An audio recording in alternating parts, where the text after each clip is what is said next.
Hi friends, இன்னையிலேருந்து நம்ம TNPSC வெற்றி பேச்சு சேனலில் கரண்ட் அஃபேர்ஸ் வந்து ஸ்டார்ட் பண்ண போகிறோம். ஸோ நம்மளோட குரூப் 4 எக்ஸாமுக்கு வந்து இன்னும் ஜூலை மந்த்லேருந்து நீங்கள் வந்து மேக்ஸிமம் அட்லீஸ்ட் ஜூலைலேருந்தாவது நீங்கள் கொஞ்சம் படித்தா தான் உங்களுக்கு ஈஸியாக இருக்கும் கரண்ட் அஃபேர்ஸ் ஸ்கோர் பண்ணுறதுக்கு. ஸோ கண்டிப்பாக ஜூலை மந்த்லேருந்து கரண்ட் அஃபேர்ஸ் நீங்கள் படித்தே ஆகணும். ஸோ இதை தான் நம்ம வந்து இன்றைக்கி ஸ்டார்ட் பண்ண போகிறோம். ஸோ இந்த கரண்ட் அஃபேர்ஸ் அப்படின்றத நம்ம எந்த பேஸ்டு கொண்டு போக போகிறோம் அப்படின்னு பார்த்தீங்கன்னா வீக்லி பேஸ்டு, அதாவது 1 to 7, அதாவது ஃபஸ்ட்டு 1 வீக்கு அடுத்து செகண்ட் வீக் அந்த மாதிரி கொண்டு போக போகிறோம். டெய்லி பார்க்கல, வீக்லி கரண்ட் அஃபேர்ஸாக நம்ம மொத்தமாக அந்த வீக்குக்கானது நமக்கு தினமணி நியூஸ் பேப்பரில் இருக்கக்கூடிய முக்கியமான கரண்ட் அஃபேர்ஸ் என்னென்ன நமக்கு வந்து டிஎன்பிஎஸ்சியில் கேட்கப்படும் அப்படின்றதுக்கான ஒரு முக்கியமான இதை ஒரு ஃபுல்லாக நம்ம வந்து ஒரு கிளாஸாக பார்க்க போகிறோம்.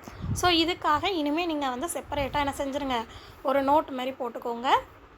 நோட் மாதிரி போட்டுட்டு டெய்லி, அதாவது ஒவ்வொரு வீக்லி நம்ம பார்க்கக்கூடிய அந்தந்த வீக்குக்கான கரண்ட் அஃபேர்ஸோ ஒரு மாதத்துக்கு வந்து பார்த்திங்கன்னா உங்களுக்கு 4 இது அந்த கிளாஸ் வரும் கரண்ட் அஃபேர்ஸ்க்கு. ஸோ அவ்வளோத்தையும் நீங்கள் படிக்க ஒரு நோட்டை போட்டு எழுதி வச்சுட்டு படிங்க.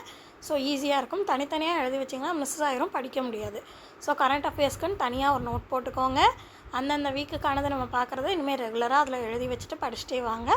உங்களுக்கும் அடுத்த எக்ஸாமுக்கும் அடுத்து ரிவைஸ் பண்ணுறதுக்கும் அது யூஸ்ஃபுல்லாக இருக்கும். ஸோ இன்னையிலேருந்து நம்ம ஸ்டார்ட் பண்ணலாமா?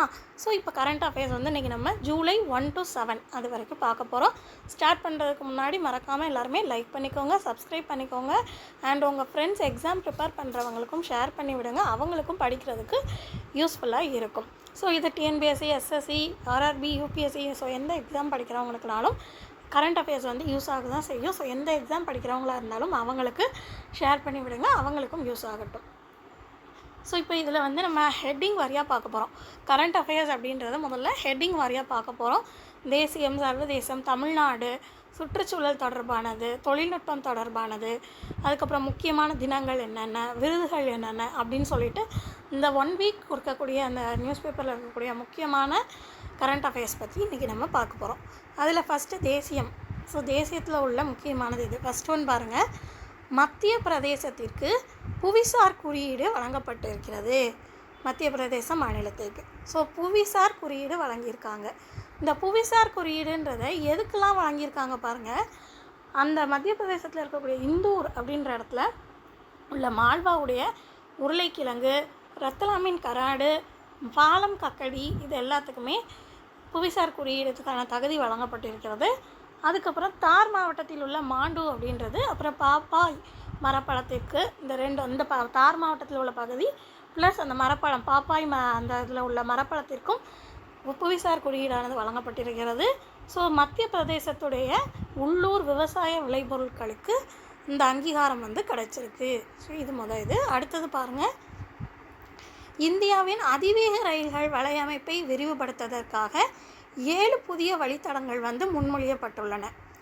7 வந்து புதிய வழித்தடங்கள். ஸோ அந்த 7 புதிய வழித்தடங்கள் எந்தெந்த இடத்துக்கிட்டலாம் பாருங்கள். Mumbai to Pune, Pune to Hyderabad, Hyderabad to Bangalore, Hyderabad to Chennai, Bangalore to Chennai, Delhi to Varanasi, Varanasi to Siliguri. So இது ஃபுல்லாக பார்த்துக்கோங்க. அடுத்ததாக தேசிய போதைப்பொருள் கட்டுப்பாட்டு திட்டம். ஸோ 2026 இதில் வந்து பார்த்திங்கன்னா புதுதில்லியில் நடைபெற்ற என்கோட் 10வது உயர்மட்ட கூட்டத்தில் போதைப்பொருள் ஆவணம் வந்து வெளியிடப்பட்டுள்ளது. ஸோ இதில் வந்து பிட் என்டிபிசி அப்படின்ற சட்டம் வந்து பார்த்திங்கன்னா 1988க்கு கீழான அமலாக்க நடவடிக்கைகளை, அதாவது இந்த பிட் என்பிபிசி பிடிஎஸ், ஸோ இந்த சட்டத்தின் கீழே உள்ள நடவடிக்கைகளை அமலாக்கம் செய்வதற்கு வலுப்படுத்த இந்த தேசிய போதைப்பொருள் கட்டுப்பாட்டு திட்டம் வந்து வழிவகை செய்கிறது. ஸோ இது ஒரு இது. அடுத்தது பாருங்கள், தேசிய ஊடக வளர்ச்சி மாநாடு வந்து நடந்திருக்கு. என்ன மாநாடு? தேசிய ஊடக வளர்ச்சி மாநாடு. எப்போன்னு பார்த்தீங்கன்னா ஜூன் 28, ஜூன் 29 எந்த இடத்துல நடைபெற்றிருக்கு அப்படின்னா புதுதில்லியில் நடைபெற்றிருக்கிறது. அடுத்தது சர்வதேச துப்பாக்கி சுடுதல் விளையாட்டு கூட்டமைப்பில் ஜூனியர் உலக சாம்பியன்ஷிப்பில் இந்தியா வந்து முதலிடம் வென்றிருக்காங்க. ஸோ இது விளையாட்டு செய்தியும் கூட பார்த்துக்கோங்க. அடுத்தது 2026 ஹீரோன் உலகளாவிய யூனிகார்ன் குறியீட்டில் 61 யூனிகார்ன்களுடன் இந்தியா வந்து 4வது இடத்தை தக்க வைத்திருக்கிறது. ஸோ இந்தியா வந்து இதில் 4வது இடம். எத்தனை யூனிகார்னோட அதை பார்த்துக்கோங்க. அடுத்தது 25 யூனிகார்னுடன் பாருங்கள், பெங்களூர் வந்து இந்தியாவுடைய யூனிகார்ன் தலைநகராகவும், மும்பை வந்து 13உடன் 2வது இடத்துலையும் இந்த இதில் இருக்குது. அடுத்தது பாருங்கள், மத்திய கல்வி அமைச்சகத்தின் கீழ் பிரதமரின் ஆராய்ச்சி இருக்கை திட்டம். என்ன திட்டம், எந்த திட்டம் அமல்படுத்தப்பட்டுள்ளது? பிரதமருடைய ஆராய்ச்சி இருக்கை திட்டம் 2026. ஸோ இந்த திட்டத்தின்படி என்ன செய்கிறாங்க பாருங்கள், வெளிநாட்டு பல்கலைக்கழகங்களில் பணிபுரியக்கூடிய இந்திய வம்சாவளி ஆராய்ச்சியாளர்களை திரும்ப அழைக்கும் திட்டம். ஸோ நம்ம இந்தியாவில் இருந்து வெளிநாட்டில் போய் பணிபுரியறதுக்காக போயிருப்பாங்க இல்லையா, அவர் பல்கலைக்கழகங்களில் பணிபுரியவங்களை திரும்பவும் நம்ம இந்தியாவுக்கே அழைக்கக்கூடிய ஒரு திட்டமாக இது இருக்கிறது. அடுத்தது மத்திய வேளாண்மை அமைச்சகம் வந்து கேத் பச்சாவோ அபியான் அப்படின்ற திட்டத்தை ஜூன் 1, 2026 மத்திய பிரதேசத்தில் ரைசன் அப்படின்ற மாவட்டத்தில் தொடங்கியிருக்காங்க. ஸோ இதையும் பார்த்துக்கோங்க. ஸோ இந்த இதில் வந்து இந்த தொடங்கியிருக்காங்கன்னு பார்த்தோம் இல்லையா, இந்த இதில் வந்து இந்த அமைப்பு கேத் பச்சாவோ அபியான் அப்படின்ற இந்த திட்டத்தின் மூலமாக ஜூன் 1 to 30 வரை இந்தியா முழுவதும் என்ன செஞ்சுருக்காங்க, பிரச்சாரம் பண்ணியிருக்காங்க. எது குறித்து அப்படின்னா, மண் வளத்தை மேம்படுத்துவதற்காக, ரசாயன உரத்தை குறைப்பதற்காக, SHC அட்டைகளுக்காக, இயற்கை விவசாயத்துக்காக. ஸோ இதை எல்லாத்தையும் ஊக்குவிப்பதற்காக பிரச்சாரம் நடந்திருக்கு. எதை கருத்துருவாக கொண்டு இந்த பிரச்சாரமானது நடைபெற்றிருக்கு அப்படின்னு பார்த்திங்கன்னா, மண்ணை காப்போம், விவசாயத்தை காப்போம், விவசாயிகளை காப்போம் அப்படின்ற கருத்துருவை முன்னுதாரணமாக வைத்திருக்கிறாங்க. அடுத்தது தொழில்நுட்பம் தொடர்பானது பாருங்கள். உதய்பூர் விமான நிலையத்தில் காகன் தொழில்நுட்பம் மூலம் இந்தியா வந்து முதல் செயற்கைக்கோள் அடிப்படை தரையிறக்கத்தை வெற்றிகரமாக கொண்டு வச்சுருக்காங்க. ஸோ இதில் கேகன் அப்படின்றத ஃபுல் ஃபார்ம் பார்த்துக்கோங்க, GPS aided Jio augmented navigation. அடுத்தது உத்தரப்பிரதேசத்தில் என்ன செஞ்சுருக்காங்க, AI அடிப்படையிலான தேர்வு நிர்வாகத்தை அறிமுகப்படுத்தியிருக்காங்க. இந்த AKTU அப்படின்ற வகைப்பதிவு மற்றும் இருக்கை ஏற்பாடு இது மூலமாக AI வந்து இயங்கும் அமைப்பை தொடங்குறாங்க. ஸோ இந்த அமைப்பை கொண்டு வந்திருக்காங்க உத்தரப்பிரதேசத்தில். இதுக்கான நோக்கம், இதை கொண்டு வந்திருக்கான நோக்கம் வெளிப்படைத்தன்மை மற்றும் பாதுகாப்பு. அடுத்து சர்வதேசத்தில் உள்ள அடிப்படை கரண்ட் அஃபேர்ஸ் பாருங்கள். முக்கியமானது முதல்ல வந்து உலகின் மிக உயரமான மெஸ்ஸி சிலை அர்ஜென்டினாவின் படகோனியாவில் உள்ள குட்ரல் லாகோ நகரில் லியோனல் மெஸ்ஸின் 85 அடி சிலை சிறக்கப்பட்டது. அதாவது அர்ஜென்டினாவில் உள்ள படகோனியா அப்படின்ற இடத்துல மெஸ்ஸி சிலை வந்து திறந்திருக்காங்க. ஸோ இது வந்து பார்த்திங்கன்னா 85 அடி சிலை. இது வந்து 2வது மிக உயரமான இதாக இப்பொழுது காணிக்கப்படுகிறது. அடுத்தது இராணுவத்துடைய 51வது தலைமை தளபதியாக பதவியேற்றிருக்காங்க. யார்? தீரஜ் சேத் அப்படின்றவங்க. அடுத்து வாஷிங்டன் டிசியில் நடந்த 2வது ஃபாக்ஸ் சிலிக்கா உச்சி மாநாட்டில் இந்தியா உட்பட 35 நாடுகள் வந்து பங்கேற்றிருக்காங்க. எங்கே நடந்திருக்கு, இது எங்கே நடந்திருக்குன்றதையும் பார்த்துக்கோங்க. வாஷிங்டன் டிசியில் 2வது ஃபாக்ஸ் சிலிக்கா உச்சி மாநாடு. ஸோ இதில் வந்து கையெழுத்திட்டிருக்காங்க. எதுக்காக? AI வாய்ப்புகள் குறித்த கூட்டறிக்கையில் இவங்க என்ன செஞ்சுருக்காங்க, இந்த நாடுகள் பங்கேற்ற நாடுகள் கையெழுத்திட்டிருக்காங்க. அடுத்தது அமெரிக்க சுதந்திரத்தின் 250வது ஆண்டு நிறைவை குறிக்கும் வகையில் அமெரிக்கா வந்து தேசபக்த கடவுச்சீட்டை வந்து அறிமுகப்படுத்தியிருக்காங்க. எத்தனாவது ஆண்டு நிறைவுன்றதை நல்லா பார்த்துக்கோங்க. 250வது ஆண்டு நிறைவு. ஸோ இந்த கடவுச்சீட்டை வந்து ஜூலை 6, 2006 முதல் தேர்ந்தெடுக்கப்பட்ட முகமைகள் மூலமாக மக்களுக்கு கிடைக்க வழிவகை செய்யப்பட்டுள்ளது. அடுத்தது வங்கதேச வெளியுறவுத்துறை அமைச்சர் கலிலுர் ரஹ்மான் UNGAவின் 81வது தலைவராக தேர்ந்தெடுக்கப்பட்டிருக்கிறாரு. யாருன்னு பார்த்துக்கோங்க, வங்கதேசத்துடைய வெளியுறவுத்துறை அமைச்சராக தேர்ந்தெடுக்கப்பட்டிருக்காரு கலிலுர் ரஹ்மான். வெளியுறவுத்துறை அமைச்சரான கலிலுர் ரஹ்மான் வந்து UNGA உடைய தலைவராக தேர்ந்தெடுக்கப்பட்டிருக்காரு, 81வது தலைவர். இந்த வங்கதேசத்தில் இருந்து இந்த UNGA அப்படின்ற அமைப்புடைய தலைவராக 2வது முறை இங்கேருந்து வங்கதேசத்திலிருந்து 2வது முறையாக இங்கேருந்து தலைவர் தேர்ந்தெடுக்கப்படுறாங்க. ஸோ அதையும் பார்த்துக்கோங்க. ஸோ இந்த கூட்டத்தொடருடைய கருத்துரை என்னென்னா, நம்பிக்கையை மீட்டெடுத்தல் மற்றும் மாற்றத்தை நிர்வகித்தல். மரியா மான்சராட் அல்வராடா வாட்டிகன், அதாவது மரியா மான்சராட் அல்வராடா அப்படின்றவங்க வாட்டிகன் அப்படின்ற துறையுடைய தலைமை பொறுப்பை ஏற்கிறாங்க. இந்த பொறுப்பை ஏற்கக்கூடிய ஒரு முதல் பொதுநிலை பெண்மணியாக இருக்கக்கூடியவங்க இந்த மரியா மான்சராட் அல்வரடா. இவங்க வந்து என்றைக்கு பொறுப்பேற்கிறாங்க அப்படின்னா நவம்பர் 1, 2026 இந்த பொறுப்பை வந்து ஏற்க இருக்கிறாங்க. வாட்டிக்கன் அதிகார பிரிவுடைய தலைவராக பணியாற்றக்கூடிய முதல் பெண்மணியாகவும் இவங்க திகழ போகிறாங்க. அடுத்தது தமிழ்நாட்டில் உள்ள நியூஸ் பாருங்கள். தமிழ்நாடு அரசு பாடத்திட்ட வடிவமைப்பு குழுவை திருத்தி அமைத்து மயில்சாமி அண்ணாதுரையை தலைவராக நியமித்தது. ஸோ பாடத்திட்ட வடிவமைப்பு குழுவை வந்து மாற்றிருக்காங்க, அதோடைய தலைவரை மாற்றிருக்காங்க மயில்சாமி அண்ணாதுரை.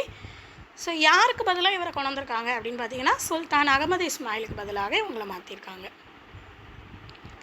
அடுத்தது வானம்பாடி கவிதை இயக்கத்தின் நிறுவனர்களில் ஒருவரும் இருமுறை சாகித்ய அகாடமி விருது பெற்ற கவிஞர் புவியரசு அவர்கள் வந்து இறந்துருக்காங்க. ஸோ அது அவரை பற்றின நியூஸ் பார்த்துக்கோங்க. அவர் வானம்பாடி இயக்கத்துடைய நிறுவனத்தில் ஒருத்தர், 2 முறை சாகித்ய அகாடமி விருதும் பெற்றிருக்காரு. ஸோ வரதுக்கு வாய்ப்புகள் இருக்குது. அடுத்தது ஜூலை 1, 2026 முதல் விக்சித் பாரத் வேலைவாய்ப்பு மற்றும் வாழ்வாதார உத்தரவாத ஊரக இயக்க திட்டத்தை தமிழக அரசு செயல்படுத்துது. ஸோ எந்த திட்டத்தை செயல்படுத்துகிறாங்க? விக்சித் பாரத் வேலைவாய்ப்பு மற்றும் வாழ்வாதார உத்தரவாத ஊரக இயக்க திட்டம். ஸோ என்னையிலேருந்து ஜூலை 1, 2026 அடுத்தது தமிழ்நாடு சட்டத்துறை செயலாளராக சுமதி அப்படின்றவங்க நியமிக்கப்பட்டிருக்காங்க. இந்த சட்டத்துறை செயலாளர் பதவியை வகிக்கக்கூடிய முதல் பெண் அப்படின்ற பெருமை அந்த சுமதின்ற பெண்ணையை சாரும். தமிழ்நாடு அரசுடைய முதல் அமைச்சரவை கூட்டத்தில் வெற்றி தமிழகம் வந்து தொலைநோக்கு ஆவணம் அப்படின்றத வெளியிட்டிருக்காங்க. ஸோ இந்த தொலைநோக்கு ஆவணம் அப்படின்றது திருக்குறளுடைய கருத்துக்களால் ஈர்க்கப்பட்ட ஒரு ஆவணம். இதில் வந்து 436 தொலைநோக்கு அறிக்கைகள் வந்து இருக்குது. 10 தூண்கள் மற்றும் 54 துணை தூண்களாக இதை வந்து பிரித்து வச்சுருக்காங்க. அடுத்த சுற்றுச்சூழல் தொடர்பானது பாருங்கள். ராஜஸ்தானின் வட தார் பாலைவன பகுதியில் சிஸ்தான் மண்பாம்பின் முதல் உறுதிப்படுத்தப்பட்ட பதிவு கண்டறியப்பட்டுள்ளது.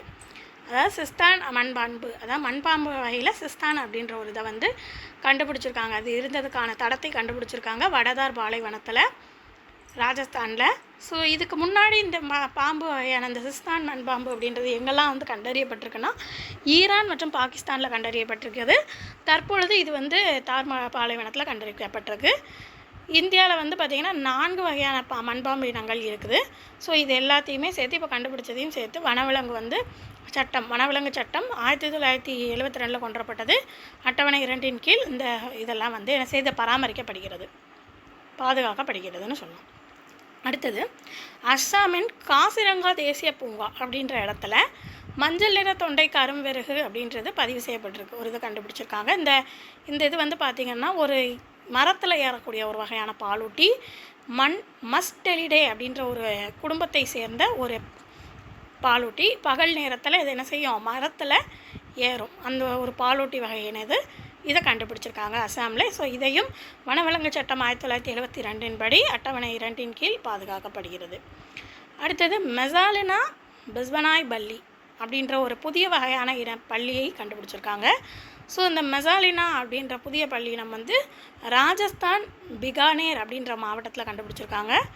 ஸோ இது வந்து இந்தியாவில் முதலாக திறந்தவெளி மேய்ச்சல் வாழ்விடத்தில், அதாவது மேய்ச்சல் தொழில் நடக்கும் இல்லையா, அது வந்து திறந்த வெளியில் நடக்கக்கூடிய இடத்துல திறந்த வெளி இருக்கக்கூடிய மேய்ச்சல் நடக்கக்கூடிய இடத்துல முதல்ல வந்து பதிவு செய்யப்பட்டது இந்த பள்ளி வகை இனம் மெசாலினா பிஸ்வனாய் பள்ளி.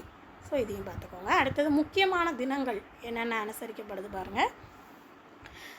ஜூன் 27 வந்து உங்களுக்கு அனுசரிச்சிருக்காங்க ஹெலன் கெல்லர் அவர்களுடைய பிறந்தநாள். ஸோ அதை குறிக்கும் வகையில் இந்த நாளை வந்து அனுசரிச்சிருக்காங்க. அதுக்கான முக்கிய கருத்துருவாக என்ன வச்சுருக்காங்க பாருங்க. Connected by touch, breaking barriers, building bridges. அடுத்தது ஜூன் 30 இந்த நாளை வந்து எந்த நாளுக்காக அனுசரிக்கிறாங்க அப்படின்னா 1908 சைபீரியாவில் நிகழ்ந்த துங்குஸ்கோ சிறுகோள்கள் தாக்கத்துடைய நினைவாக இந்த நாள் வந்து அனுசரிக்கப்படுகிறது. அந்த நாளுடைய கருத்துரு வந்து planetary defence and asteroid impact hazards.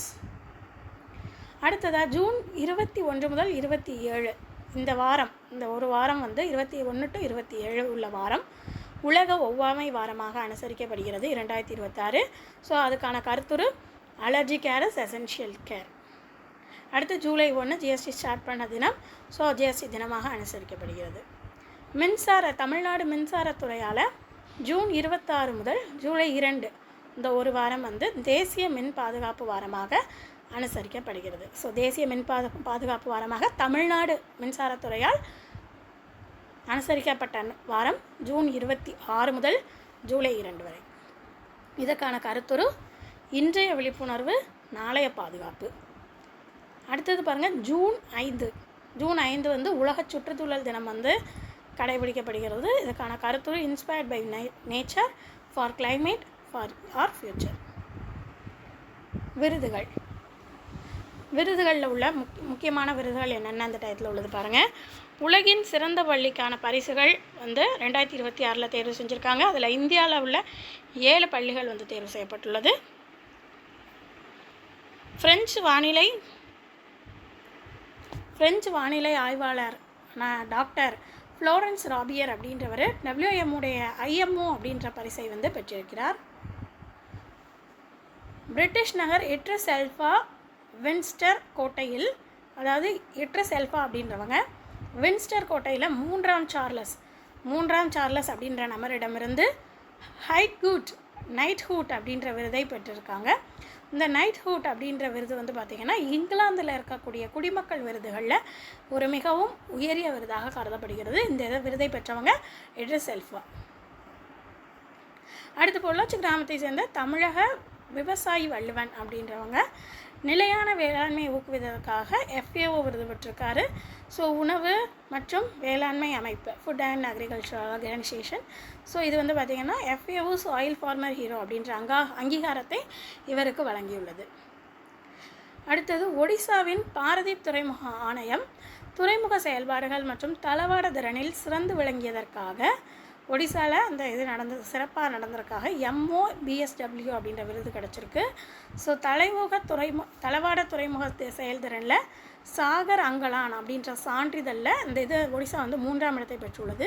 So இந்த சாகர் அங்கலான் விருது அப்படின்றது வந்து 2026 துறைமுக வளர்ச்சிக்கான மத்திய அரசின் கொள்கை கட்டமைப்பிலிருந்து உருவாக்கப்பட்ட ஒரு விருது தான் என்னது சாகர் அங்கலான் விருது 2026. அடுத்தது ஆந்திர பிரதேசம் சமூகத்தை சார்ந்த இயற்கை வேளாண்மை அமைப்பு வந்து 2026 ஆண்டிற்கான ஃப்ளூட் பிளானட் அப்படின்ற விருதை பெற்றிருக்காங்க. நெக்ஸ்ட்டு சூரிய சக்தி வந்து மாத விழிப்புணர்வு பிரச்சாரத்தில் சூரிய சக்திக்காக மக்களிடத்தில் பிரச்சாரம் செய்கிறாங்க. அந்த மாதம் விழிப்புணர்வு செய்யக்கூடிய அதான் மாத விழிப்புணர்வு. ஸோ சூரிய சக்தி மாத விழிப்புணர்வு பிரச்சாரத்தில் சிறந்த செயல்திறன் தங்களுடைய சிறந்த செயல்திறனை காட்டியதற்காக ஒடிசா பிரதான் மந்திரி சூர்யாகர் வந்து சிறப்பு விருதுகளுக்கு தேர்ந்தெடுக்கப்பட்டிருக்கு.